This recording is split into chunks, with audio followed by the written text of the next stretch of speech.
कलयुग का मतलब ही कली मतलब कलह, लड़ाई झगड़ा सबसे ज्यादा या तो जुआड़ियों के बीच में होता है या शराबियों के बीच में।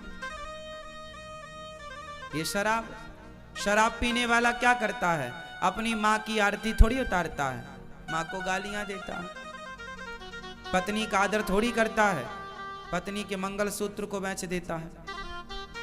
हाँ या ना? बच्चों को पढ़ाता लिखाता थोड़ी है, बच्चों की कॉपी किताब बेच के भी पी जाता है। अभी कल मुझे एक दादी अम्मा मिल गई, 2 बच्चे लिए थी, एक लड़की थी एक लड़का था। बोले महाराज हमारा बेटा है, ये छोटे छोटे बच्चे हैं, इनकी माँ तो बचपन में ही गुजर गई। अब जो इन बच्चों का बाप है वो शराब पीता है और उसने इन दोनों अपने छोटे छोटे बच्चों को मारा, और मैं उसकी माँ हूं तो मुझे भी मार कर निकाल दिया।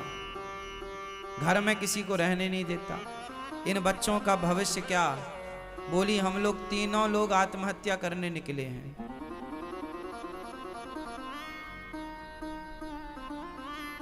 शराबी इस तरह से प्रताड़ित करता है ना अपनी माँ को, अपने बच्चों को, अपनी पत्नी को।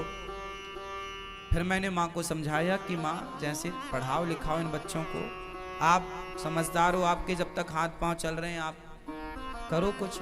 आत्महत्या करना किसी समस्या का समाधान नहीं होता।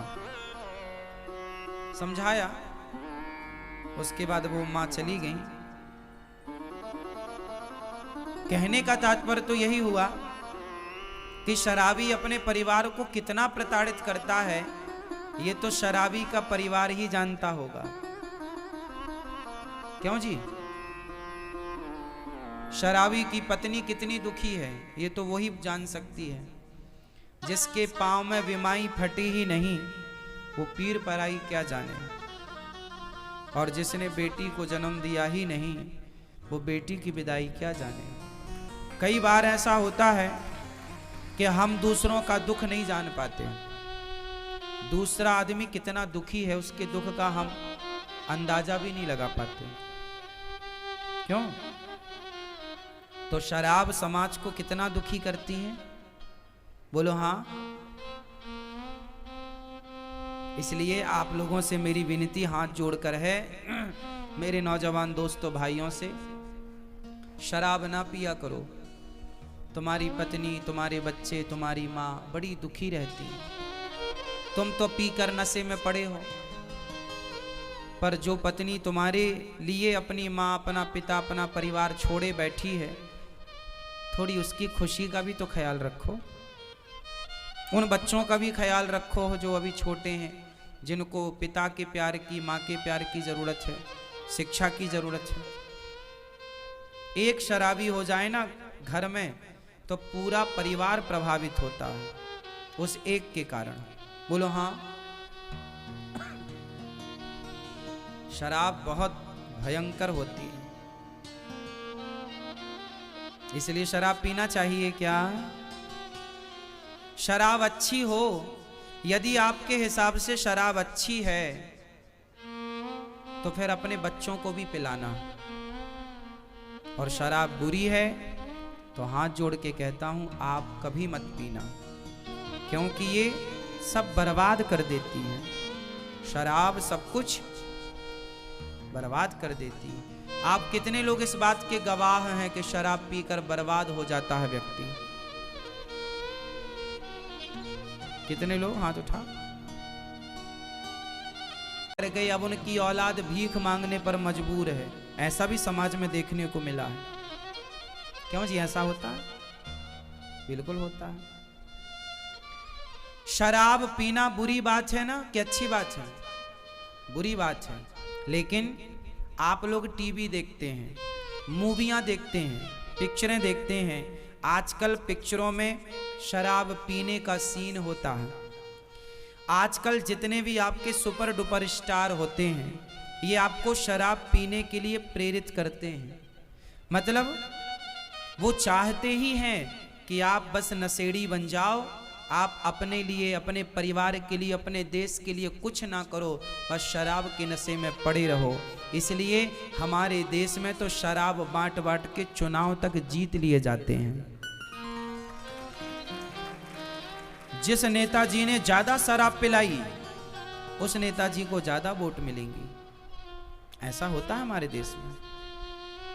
मतलब शराब की बोतल में आदमी बिक जाता है। शराब की गुलामी देख रहे हो आप। वो कुछ नहीं बोलती शराब, लेकिन आदमी को खरीदने की ताकत शराब में है। इस तरह आदमी नशेड़ी है। और सोचिए कि जो व्यक्ति इस तरह से गुलाम होगा तो अंग्रेजों की गुलामी और शराब की गुलामी, इन दोनों में खतरनाक कौन सी है? इसलिए आप किसी के गुलाम क्यों बने? क्यों अपना बोतल भर शराब में अपना विवेक, अपनी बुद्धि नष्ट करें? क्यों नहीं अपने विवेक से काम लेते आप लोग? हमारे देश में गरीबी का सबसे बड़ा कारण शराब है। मैं इसका बहुत बड़ा गणित समझा सकता हूं आपको। समझो, एक आदमी दिन में, एक मजदूर की बात करो आप, एक मजदूर दिन में 250-300 रुपए कमाता है या 400 रुपए कमाता है। 400 रुपए कमाता है जिसमें कि वो 100-150 रुपए की शराब पी लेता है। हाँ या ना? दिन भर काम करेगा, शाम को 300 रुपए या 400 रुपए मिलेगा तो घर जाने के पहले एक बोतल वो शराब पी लेता है। और घर जाता है तो शराब के नशे में जाता है। सबकी बात नहीं कर रहा हूं मैं, कुछ लोगों की। अब उसको 100 रुपए की शराब यदि रोज पीता है तो महीने के 3000 हुए कि नहीं? क्यों जी, हो गए क्या? गणित सही है हमारी? 30 दिन का कितना हुआ? 3000 हो गए क्या? हो गए। अब बताओ कि जो 3000 रुपए वो शराब में खर्च कर रहा है महीने में, 3000 वो अच्छे स्कूल को देता तो उसका बच्चा अच्छी शिक्षा प्राप्त कर पाता। उसके बच्चे को मजदूरी ना करनी पड़ती। वो मजदूर है, चलो कोई बात नहीं, पर अपने बच्चों को तो पढ़ा लिखा कर इतना योग्य बनाओ कि उन्हें किसी के द्वार पर हाथ ना फैलाना पड़े। तो खुद भी मजदूरी करता है और फिर शराब पी कर के पैसे बर्बाद करता है। बीमार पड़ जाता है तो फिर बच्चों से कहता अब तुम कमा कर लाओ। तो बच्चों को आपने ना पढ़ाया ना योग्य बनाया तो फिर वो मजदूरी ही करेंगे। तो उनके बच्चे फिर मजदूरी करने के लिए मजबूर होते हैं। फिर उनके साथ धीरे धीरे जब बाप शराब पी के ऐसा हुआ तो उनके बच्चे भी फिर वो सोचते हैं हम भी शराब पिएं। इसलिए हमारे देश में गरीबी की जड़, यदि हर पिता पैसे कमाकर, मजदूर भी पैसे कमाकर यदि उसे सही जगह पर खर्च करे, अपने बच्चों की पढ़ाई लिखाई में, अपने लिए घर बनाए, अपनी ज़रूरतें पूरी करे और 2 पैसा बचा के अपने भविष्य के लिए रखे, तो बताओ गरीबी समाप्त हो जाएगी? उसकी होगी। भारत के प्रत्येक व्यक्ति की गरीबी जब मिटेगी तब भारत देश की गरीबी मिट जाएगी। और इसके लिए आपको विचारवान होना पड़ेगा, पैसे का सदुपयोग करना पड़ेगा। शराब, आज बड़ी बड़ी पिक्चर बनाने वाले सुपर डुपर स्टार वो आपको शराबी बना रहे हैं। हमारे देश का दुर्भाग्य बताएं क्या है?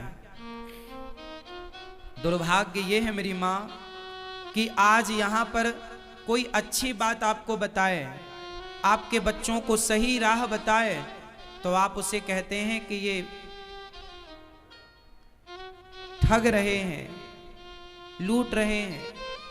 और आपको कोई गलत बात बताए तो आप उनकी जय जयकार करते हुए उन्हें सुपर डुपर स्टार बना रहे हैं। अब देखो ना, आपके कितने सुपर डुपर स्टार ऐसे हैं जो गुटखे का प्रचार करते हैं, जो शराब का प्रचार करते हैं, जो जुए का प्रचार करते हैं। जंगली रमी ऐप डाउनलोड करा रहे हैं कि नहीं? वो जुए का प्रचार कर रहे हैं। कौन? आपके सुपर डुपर स्टार जो पिक्चर बनाने वाले लोग हैं। हाँ या ना? जुए का प्रचार कर रहे हैं ना? मैं किस किस का नाम लूं? नाम सबके पता है, पर क्या बताना, आप समझ लो। जुए का प्रचार सुपर डुपर स्टार करते हैं। मतलब वो क्या चाहते हैं कि आपके बच्चे जुआ खेलें। वो शराब का प्रचार करते हैं सुपर डुपर स्टार लोग। पिक्चर क्या बनाते हैं, मुझे पीने का शौक नहीं, पीता हूं गम भुलाने को। इससे तो आदमी शराबी बनेगा कि भाई गम किसके पास नहीं है। तो अच्छा खासा आदमी, आजकल तो स्त्रियां भी पीने लग गई क्योंकि वो भी गम में है। वो गाना सुन ली कि मुझे पीने का शौक थोड़ी था, वो तो गम भुलाने को पी रही हूं। तो आज तो स्त्रियां भी, कुछ स्त्रियां भी शराब की दुकान में खड़ी नजर आ रही हैं क्योंकि उनको भी तो गम है। जीना अगर जरूरी है तो पीना बहुत जरूरी है, ऐसे गाने हैं। माना जी कसूर हुआ, मैं नशे में चूर हुआ, मुझको होश में ना लाना, क्योंकि जीना अगर जरूरी है तो, ये गाने बना रहे हैं। इससे इन बच्चों में क्या, अब ये छोटा बच्चा गाना सुनने लग जाए, मुझे पीने का शौक नहीं, पीता हूं, तो वो पूछेगा ना क्या पीने का शौक नहीं है, ये कौन से क्या पीने की बात कर रहा है। वो बच्चों को तो क्लिक करेगी ना बात, थोड़ा होश आएगा तो वो भी फॉलो करेंगे कि हम भी पिए। तो आज के सुपर डुपर स्टार क्या कह रहे हैं, दाने दाने में केसर का दम। आपके बच्चों को क्या कहा जा रहा, दाने दाने में केसर का दम। इससे क्या होगा, आपके बच्चे शराब पीने वाले बने, वो ऐसा चाह रहे हैं। आपके बच्चे गुटखा खा रहे हैं, वो लोग ऐसा चाह रहे हैं कि गुटखा खाएंगे तो गुटखा बिकेगा, और बिकेगा तो उनको गुटखे का प्रचारक बनाया गया है। कोई फ्री में थोड़ी बने हैं वो प्रचारक। अब दाने दाने में केसर का दम 3 लोगों ने प्रचार किया है इस गुटखे का, और तीनों सुपर डुपर स्टार हैं। और ये वही लोग हैं। क्या इन लोगों के पास पैसे की कमी थी साहब? कभी मिले तो पूछना, क्यों भैया आपके पास पैसे की कमी थी क्या, जो आपको गुटखे का प्रचार करके पैसा कमाना पड़ा? तुमसे अच्छी तो वैश्या है, वो शरीर तो बेच देती है लेकिन वो अपने ईमान को नहीं बेचती। वो अपने मजबूरी में कुछ भी करे लेकिन वो किसी को प्रेरित नहीं करती कि भाई तुम वैश्यागामी बनो। और ये तो टीवी पे आकर रोज प्रेरित कर रहे हैं, दाने दाने में केसर का दम, मतलब आपको प्रेरित कर रहे हैं कि गुटखा खाओ।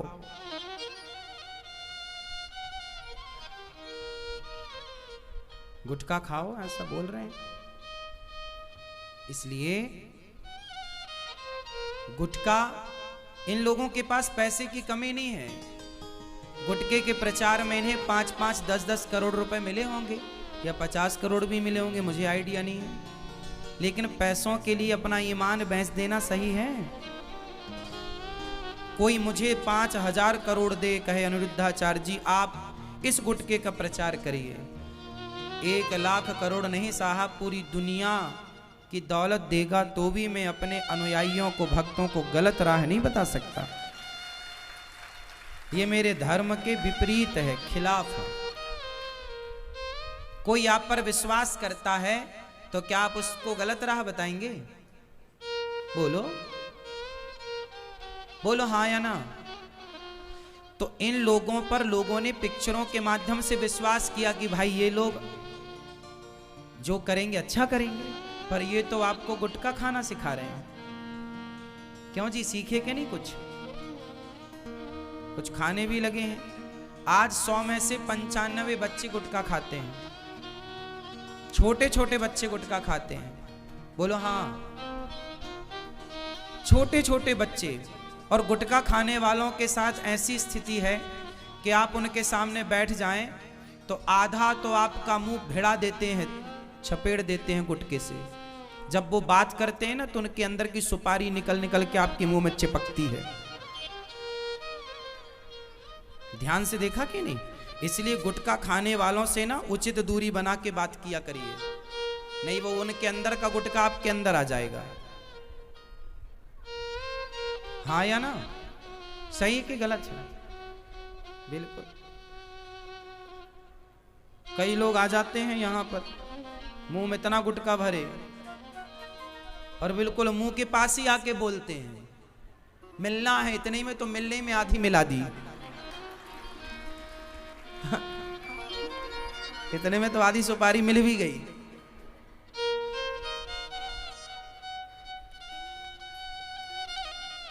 है ना? हमें तो गुटखा उटखा खाने वालों से डर लगता है।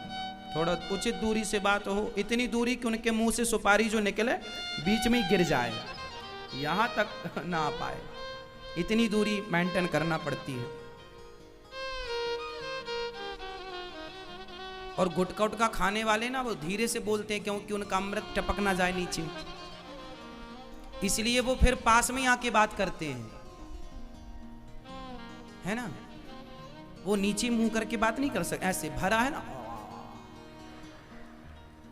ऐसे बात करेंगे नीचे मुंह तो टपक सकता है, कुछ अंश गिर जाएगा, हानि हो जाएगी, क्षति हो जाएगी कुछ हिस्से की। क्यों? और महापुरुषों के दांत बिल्कुल काले पाए जाते हैं।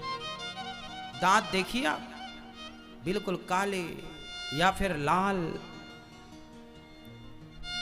कितनी दुर्दशा कर रखी है अपने मुंह की। भगवान ने कितना बढ़िया मुंह दिया है।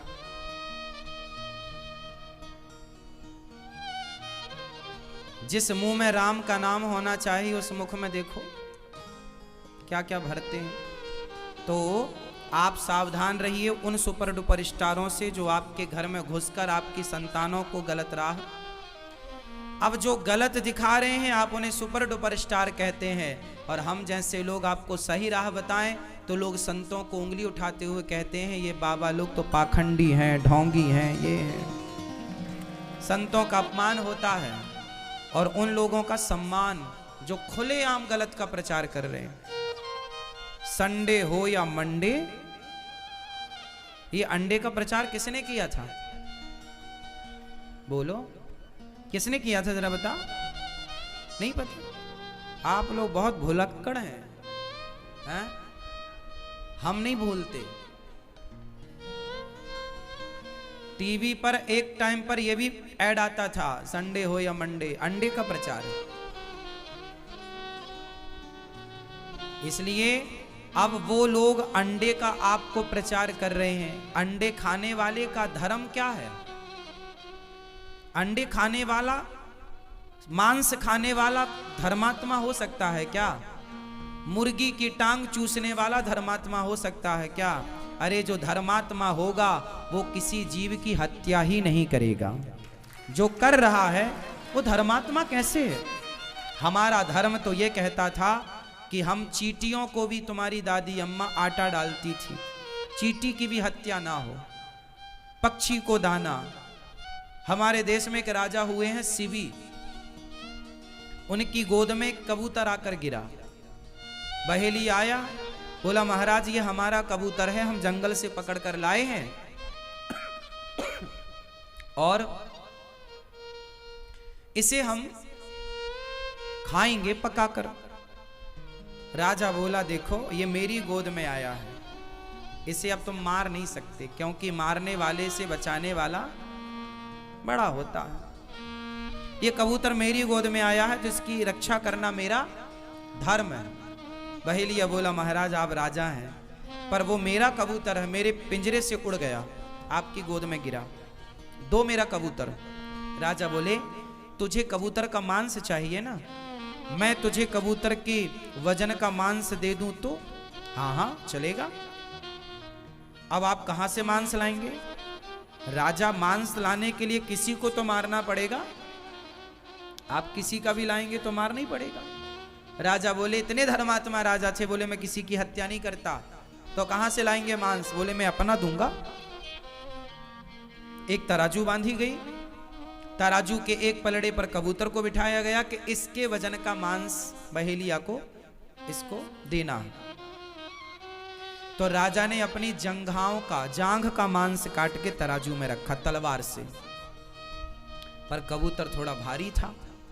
दूसरी जांघ का मांस रखा, पता नहीं कबूतर कैसा मायावी था, फिर भी वजन कबूतर का ज्यादा, बराबर नहीं हुआ। सारी सभा लगी है, सारी दुनिया देवता देख रहे हैं कि वाह, ऐसा राजा कि कबूतर के प्राणों की रक्षा के लिए अपने शरीर का मांस चढ़ाए जा रहा है। राजा ने अपनी छाती का मांस काट करके रखा तलवार से, फिर भी उसका वजन ज्यादा। राजा ने अपना एक पांव काट दिया, पूरा पांव रखा, फिर भी कबूतर का वजन ज्यादा। दूसरा पांव रख दिया, अब देखिए एक राजा अपने पांव काट दिया एक कबूतर के प्राणों के लिए। ये वो देश है। अंत में फिर भी कबूतर भारी, तो राजा ने अपनी गर्दन काटनी स्टार्ट की, तलवार अपनी गर्दन पर रखी और काटना चाहा, तब कबूतर से भगवान प्रकट हो गए। बस राजन, बस मैं तुम्हारी परीक्षा लेने के लिए कबूतर के रूप में आया। धन्य है तुम जैसे राजा, तुम जैसे दानी राजा, जिन्होंने एक पक्षी की रक्षा के लिए अपने आप को चढ़ा दिया। ऐसा देश है हम भारतीयों का कि हम किसी की हत्या करना ठीक नहीं समझते। क्यों जी? किसी को मारना, हम तो दुश्मन को मारना ठीक नहीं समझते। पृथ्वीराज चौहान ने मोहम्मद गौरी को पकड़ लिया, बंदी बना लिया, क्या मार नहीं सकते थे? पर दुश्मन को भी नहीं मारना, जा छोड़ दिया। ऐसे 17 बार पकड़ के छोड़ा। ऐसे दया हमारे यहां है। इसलिए जीव मात्र पर दया।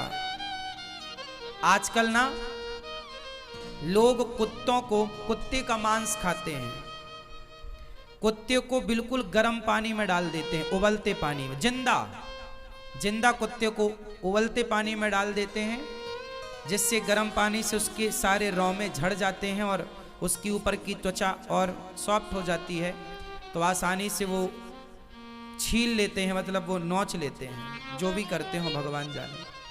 मतलब एक बात बताओ कि गर्म पानी में आप एक कुत्ते को डालें या एक मछली को डालें या एक मुर्गी को डालें, क्या उससे दर्द नहीं होता होगा?